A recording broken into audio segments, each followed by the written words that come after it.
Hello, everybody. Hi, guys. Adam Savage here in my cave. This is the first time I'm filming with the iPhone 15. This is its front-facing camera. We're retiring the 13. I can kind of tell. I think I can tell when the 13's front-facing camera shows up on YouTube. Anyway, enough inside baseball. We're here to talk about making things hot. A few years ago in the cave, I had a need to heat something up. And I couldn't do it because the only way that I had to do it that was big enough was a toaster oven. And we have a toaster oven in the tested offices, but I didn't want to use human food products for my casting materials. And I thought, okay, I need a toaster oven in the cave. And I went looking at, I went down a rabbit hole for a couple of hours, and there are a lot of options. And I was really circling the largest toaster oven I could find. That's what I wanted. And it was, when I finally found it, it was about $400, and then shipped was like another $30. I can't remember what make and model it was, but it was roughly around that expense. And I thought to myself, just before I pulled the trigger, am I ignoring a better option? And it just occurred to me to look up lab oven. And lo, let me show you what I found. I'm going to bring it over here so we can work on it.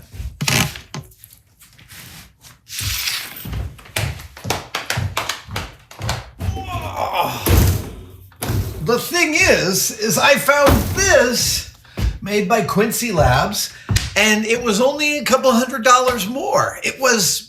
It is a great thing to ask yourself when you're about to make a large tool purchase. Are you maximizing your return? And frankly, having this much internal room built as a lab oven, so it's meant to maintain a really stable temperature environment, this is perfect for my needs, way better than a toaster oven with way less things to think about. Just simple Fahrenheit and Celsius temperature setting, on, off power switch. That's it. It's about as simple as it could possibly get. And I have been using this thing forever. Here's my temperature for Kydex forming, 400 degrees or 204 Celsius. I'll continue over the lifespan of this thing, adding data to it. But today,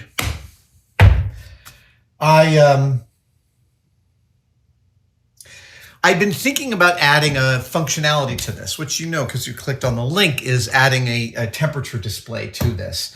And the reason I wanted to do that was specifically because I just like knowing. I like knowing what my machines are doing, number one. But then my partner, my wife, has been doing a lot of dehydration and making some flavored powders like burnt scallion powder and things like that. And holy hell, dehydration is really fun. She's having a blast. And we were talking about making black garlic. And to make black garlic, you have to cook it at a moderately high temperature, like 150 degrees for weeks. And I don't know if that's the exact number, but like look up black garlic. It is a weeks-long process. I think 3 weeks minimum. And she was like, my wife was like, I'm not sure I want to tie up the dehydrator for 3 full weeks to do this one project. And I was like, you can use my lab oven. I only use it like once every couple of months. And then I was thinking to myself, if I'm going to offer up my lab oven to do some food grade things like that, we don't have a lot of chemicals that have off-gas into here. It's still a pretty reasonably clean environment. So don't worry about that. But I wanted to make sure that it was very temperature stable. So I bought hold on. This is a really fun one. This is going to go super quickly. Let's talk about how big this is, how heavy it is. It probably weighs about 50 pounds, 40 maybe. It is 20 inches wide by 25 inches tall by about 14 and a half inches deep. Interior space is 17 by 15 and a half by 12 inches. I love this thing, but I have always wanted a front-facing temperature display. So I bought one. Here is the temperature display. Bought this on Amazon. It has 2 wires that take 12 volts in and a thermocouple here, which will be reading the temperature inside here. And I'll show you how in a minute. This gets powered by this, a lovely little puck that takes 120 volts in and puts out 12 volts. And then I bought this, a project box. So here's how this is gonna go.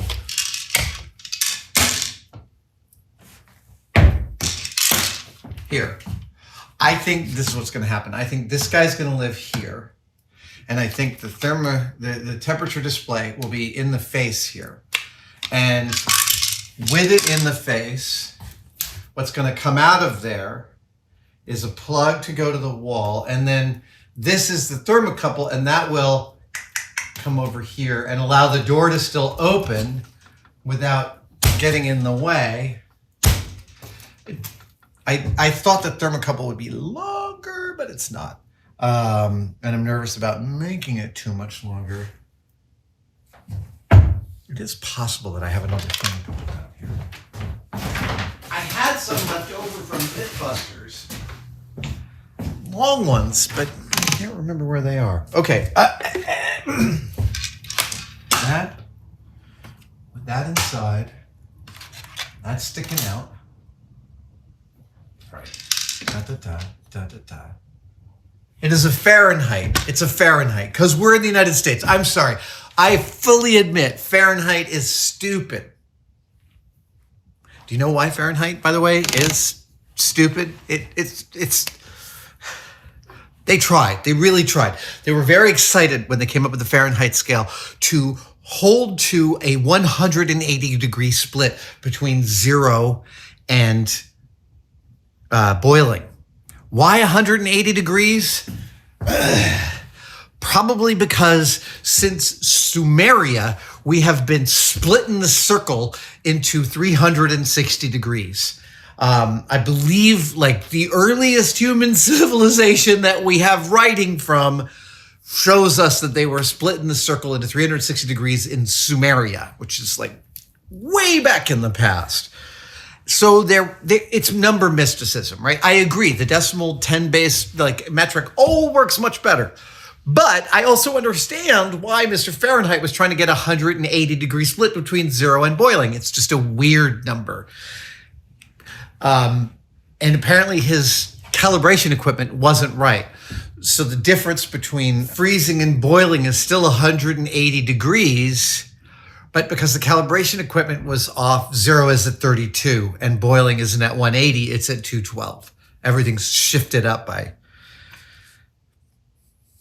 I'm sorry. The rest of the world. I see your comments. I understand your derision. It is what we have to work with because it's how we were all raised. It's how my brain works. So it's a Fahrenheit temperature display. I don't think there's anything inside here except a little insulation. So I am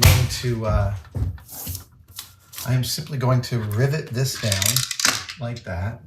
And then I'm going to do a little bit of an Edison plug going out of there. Some strain relief. Oh, strain relief. Let me go get that. Strain relief. Now, one thing I'm curious about here is they're just going to live there during this build.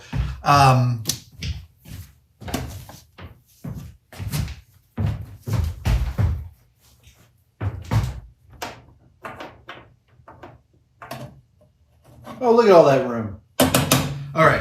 I'm going to pull the bottom off of this. And the reason is because I just want one plug coming in. And I want, when you plug this plug in and turn this on, I want the temperature control to also go on.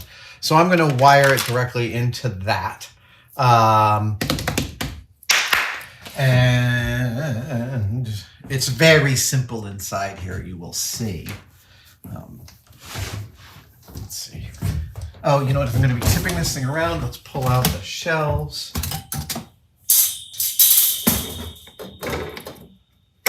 Oh, that doesn't come out. Great.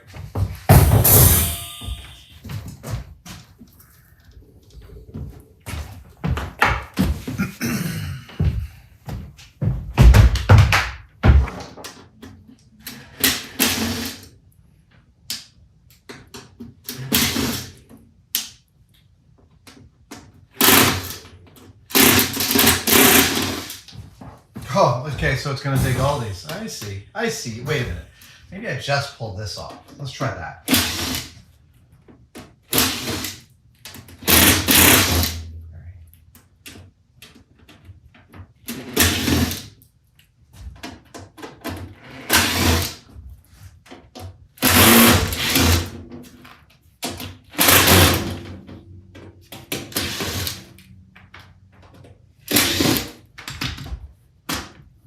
Yep.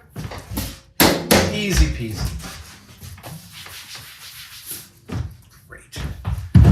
So, look at all that dust in there just from hanging out.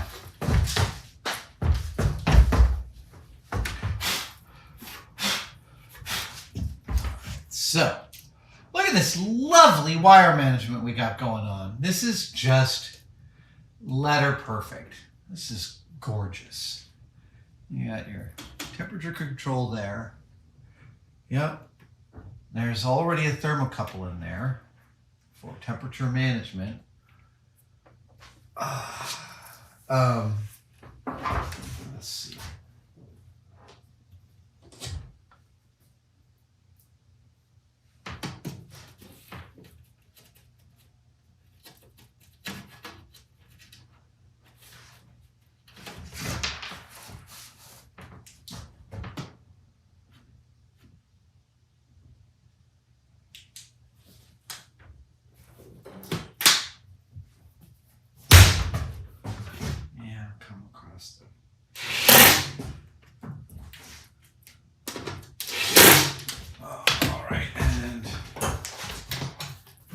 Go, McConaughey.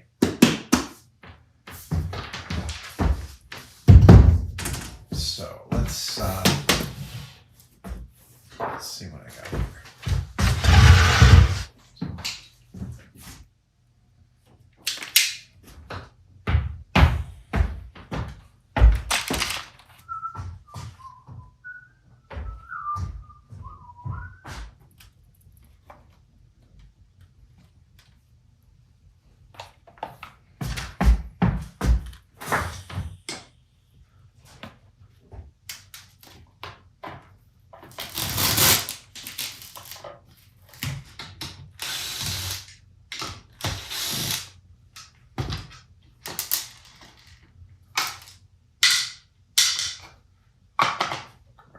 So what we want to do is we want to mount that to that, and then we're also going to mount that. Yes, we're going to mount that to that.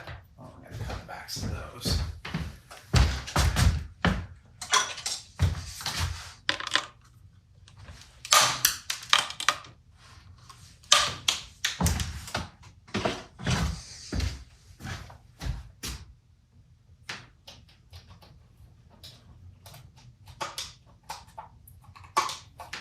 Okay.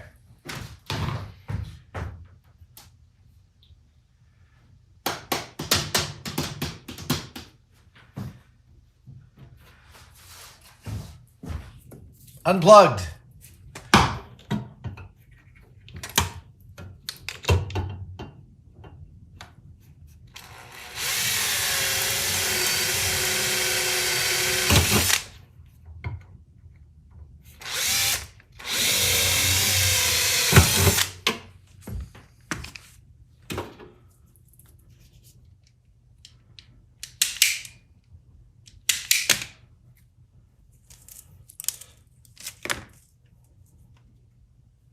Even though I know it's unplugged, I'm still not going to touch it.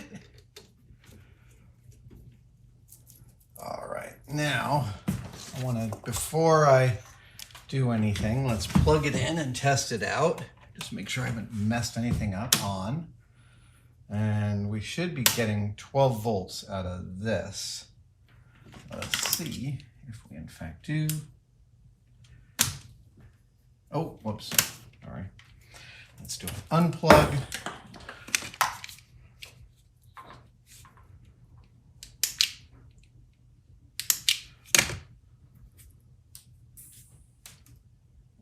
All right, now plug. There we go, that's 12 volts. Okay, so if I hook that up to this, I should see There we go. That lights up. That's great. Oh, right. I don't have that connected to an actual switch body. Whoops. Wait.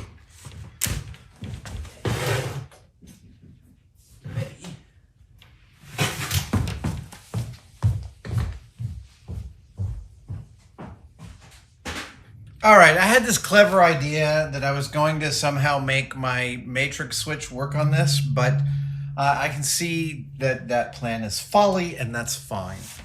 It's going to take too much redesign for the back of this to get this on there, and I can't figure out how to make the switch work exactly, and I don't care. Well, hold on.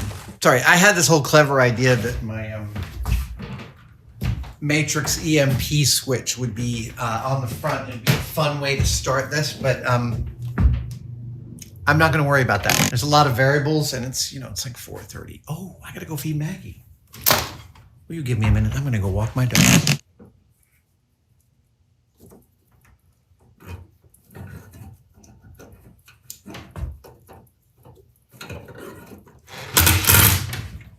Yes. Oh, yeah, you're shutting down. Go ahead, shut down.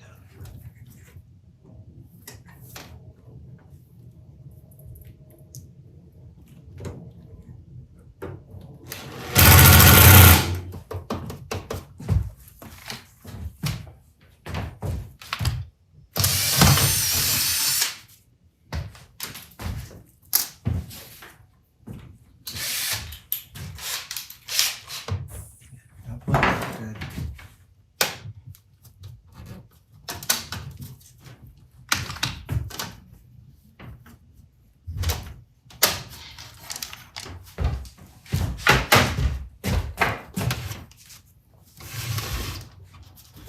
I can hear everyone yelling their suggestions to get that EMP button working. It's not going to happen on this project. Just give it up. It's just not going to happen.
No, that's for drywall, right? No? Precision wood and plastic. Okay, let me mount this.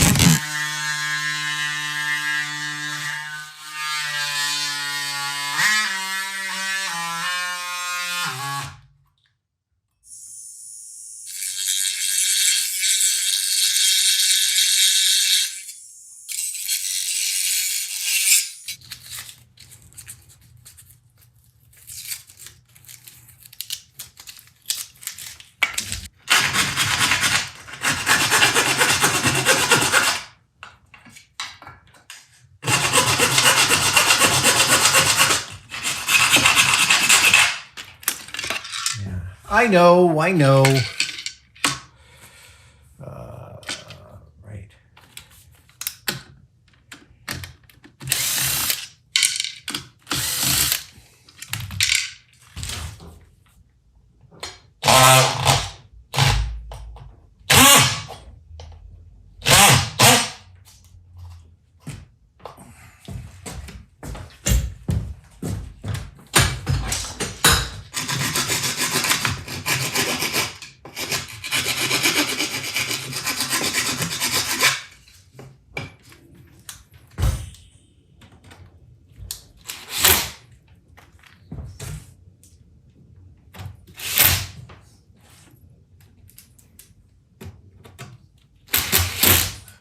Yeah, that's what I want to do. I want to come up under that thing, just like that. Really, really low profile.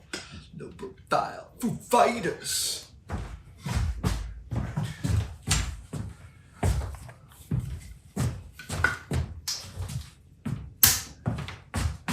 Look at that. Awesome. Awesome. Okay, so now we're going to mark this and drill it.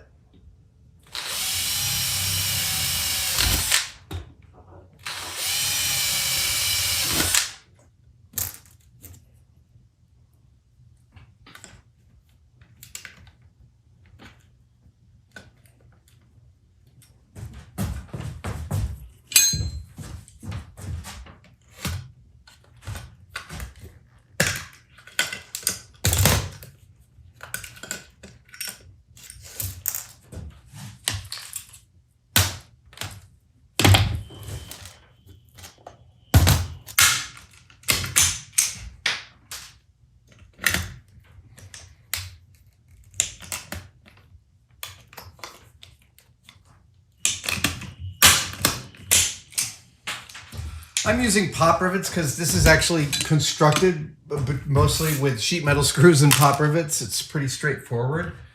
We are going to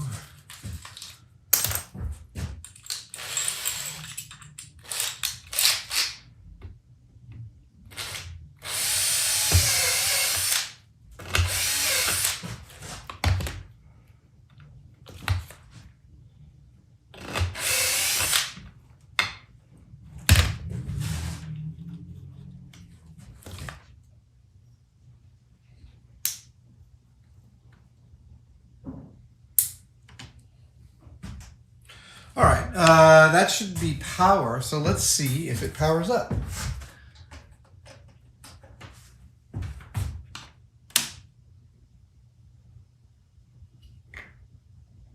There we go. That seems like about the right temperature. So now I can close this up and we will hold it down.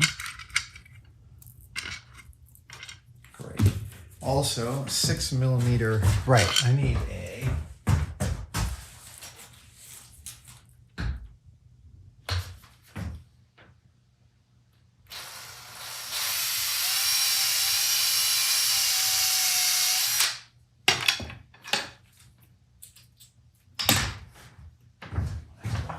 is 7:30 seconds.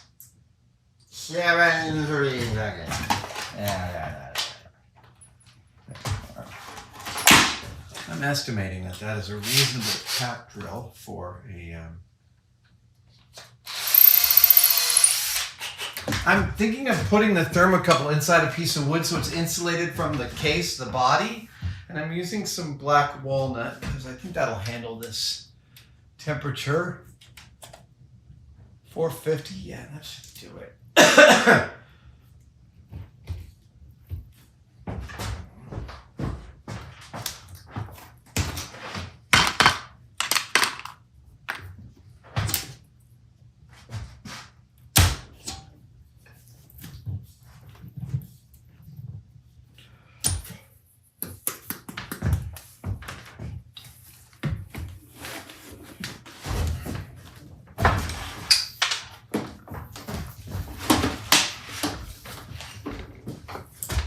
So what I've got here is the temperature sensor with the thermocouple that comes down in here. It is sitting in a piece of black walnut. The black walnut does not extend all the way into here. It's just to the face, so it should give us a pretty good reading. I am going to, what I'd like to do is calibrate it. So here's what I'm gonna do. I'm gonna put in the two shells. Oh.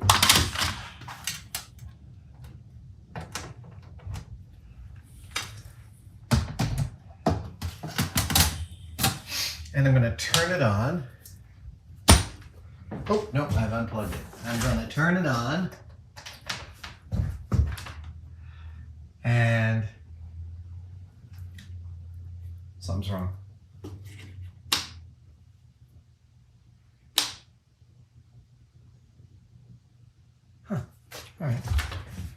don't you work now? Let us see.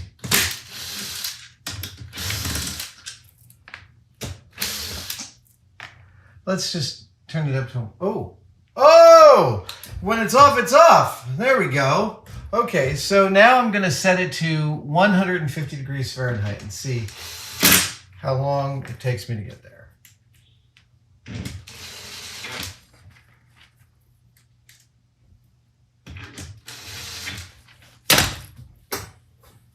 I already feel like getting warmer, but it'll take a while for it to reach up there.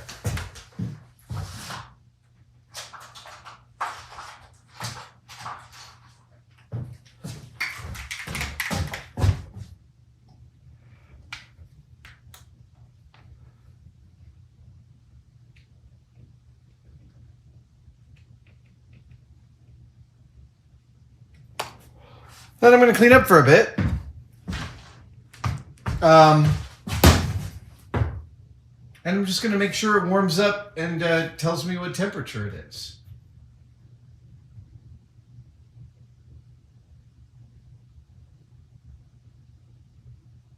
All right, we'll see how it goes.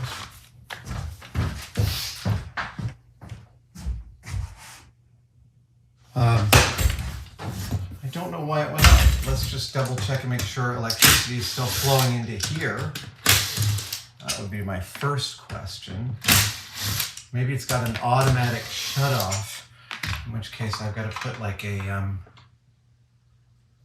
all right.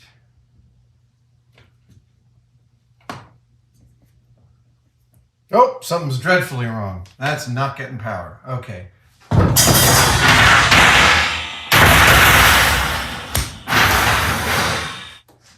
All right, let's test this thing.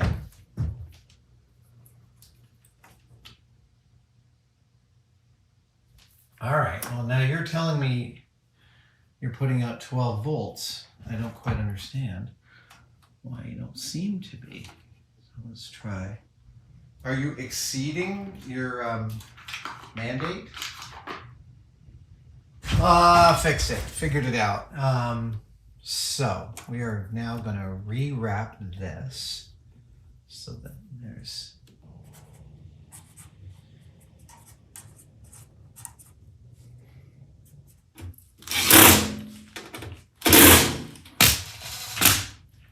I'm going to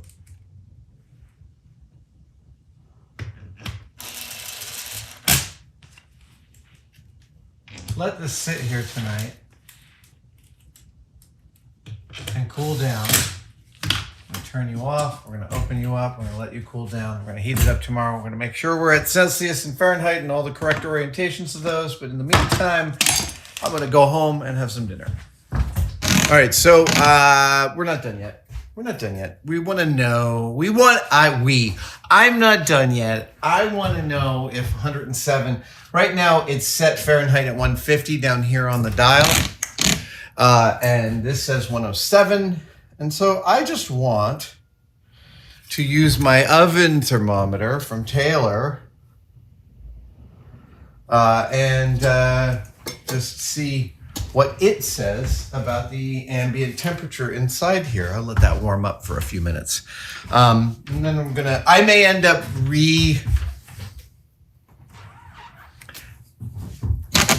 there's a non-zero possibility that I may remake that dial and remake the measurements on it. We will see. It's very stable at 107. I turned it on this morning, put it on the lowest setting here, 150, and it's maintained 107, 108 for the last hour. So, yeah, all right. I was going to open with, I have learned some things. And then I thought that would be a terrific name for this channel. I have learned some things. So, there's a vast difference, it turns out, I have learned, between your thermocouple hanging down and being ambient in the atmosphere or the difference between that and it just what I formerly had, which was it's just the tip of it touching the atmosphere. The tip of it gave a falsely low reading. Once I let it hang below. It gave a much more accurate reading. I've now got the dial here and the instrument here and my oven thermometer all agreeing with each other.